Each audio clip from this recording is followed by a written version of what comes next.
You are now recognized, Mr. General Bucayo. Maraming po salamat, Mr. Chair, sa lahat po ng member ng committee at sa lahat ng nandirito. Magandang hapon po. I'm here not only to respond to the invitation, but as mentioned earlier, I primarily volunteered to attend this meeting to clear my name and help enlighten matters of issue. Thanks to the committee for giving me this opportunity. Maraming po salamat, to air my side of the matter and relate situations in Bucor. I'm willing to fully cooperate with the committee in its investigation. Mr. Chair, I have prepared a sworn statement which was already distributed, but I have here with me a summary, a shorter version that summarizes what is inside my opening statement. I hereby categorically deny the claim of convicted inmates of the new BILIBID prison that I requested or received monthly assistance or payola from them when I served as the director of the Bureau of Correction. I have never accepted even a single centavo, nor did I task anyone on my behalf to collect money from any inmate in any prison facility. For the record, I was the 4th Bucor director under the previous administration. I assumed office on March 2013, almost 3 years after the previous administration started running the department. Upon assuming, I was shocked like you to learn of the great magnitude and multitude of the deep-rooted problems of our prison facilities resulting from decades of government neglect. The most appalling of which is that the NBP is no longer a prison, but has turned into a fort seemingly controlled by inmates, a walled community of convicts. All of this did not happen overnight or over the course of my assignment as the director of the Bureau of Correction. These problems persisted long before me, and I trust up to this very day. These alarming and disturbing issues clearly points to a problem with and within the system, a complex problem that developed over the past decades.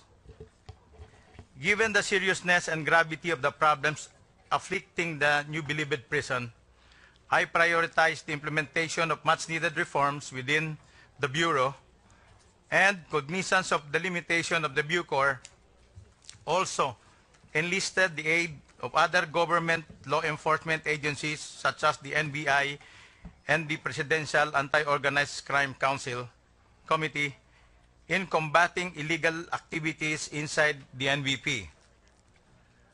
The resulting plan was implemented. The resulting plan, which is Oplan Nomad for Bucor and NBI Oplan Galugad, was implemented on December 15, 2014, which extracted and transferred to another detention facility 19 high-profile and high-risk inmates identified to be the main personalities managing illegal activities inside the NBP. This resulted in the severe crippling of their illicit activities inside the NBP. This also confirmed and exposed to the free community the extent of neglect that contributed to the worsened condition of our penitentiary. If I was in the payroll of my accusers, as they claim, I had no reason or incentive to mount a risky, complicated, and dangerous operation such as the one conducted on December 2014. I would also like to take this opportunity to dispel the insinuation that I prevented or preempted Oplan Cronus of the Criminal Investigation and Detection Group, as testified to by Police Deputy General Benjamin Magalong during the early hearing before this August body. I had no power or authority to prevent it, as it was directly presented to the former head of the Department of Justice. All I was concerned about at that time was the careful planning of the extraction of the high-profile and high-risk inmates from the NBP to prevent any possible violent confrontation during extraction. This is considering that at the maximum security compound, the inmates numbering to more than 14,000 are not restrained. Wala pong bars doon.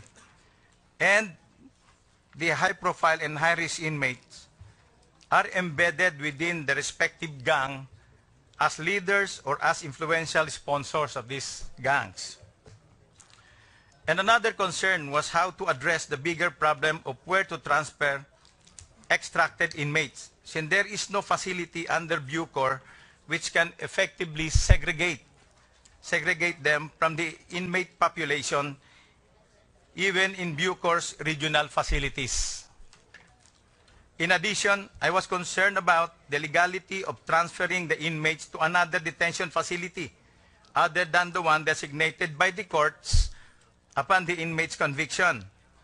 As such, I requested legal opinion regarding the matter, and it was deemed by the former Secretary of Justice that the undertaking is fully sanctioned under the Bucor Manual and also under relevant laws on prisoner safekeeping and rehabilitation.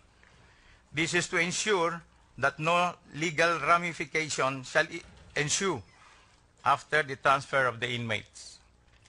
To set the record straight, when word started to go around about drug activities at the NBP, many law enforcement agencies took notice and started to develop their own intelligence plans on how to address the problem. Since the NBI was already an active partner of Bucor and PAOK, their plan was regarded to have corresponded to the three crucial concerns vital to the success of the operation. One, who should be extracted and segregated from the NBP. Two, how to extract them without or with less violence. And three, where should they be transferred? The Bucor started preliminary preparation to address NBP problem as early as 2013, 1 month after I assumed office, with our application for membership to the National Law Enforcement Coordinating Committee, Subcommittee on Organized Crime, which was done to boost coordination with other law enforcement agencies and to request for assistance in addressing the illegal activities inside the NBP.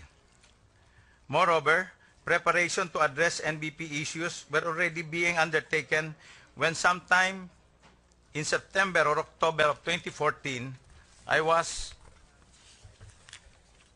directed by the Secretary of Justice to attend a meeting in PIDEA, which was also attended by NBI and CIDG, wherein activities to address criminality inside NBP were discussed.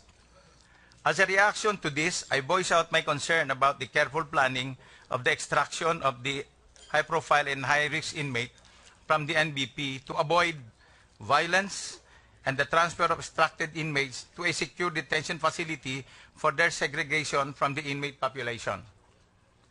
Subsequently, in one of the meetings among the heads of DOJ, Bucor, NBI, and PAOK, I asked the former Secretary of Justice if we are going to inform CIDG on the plan.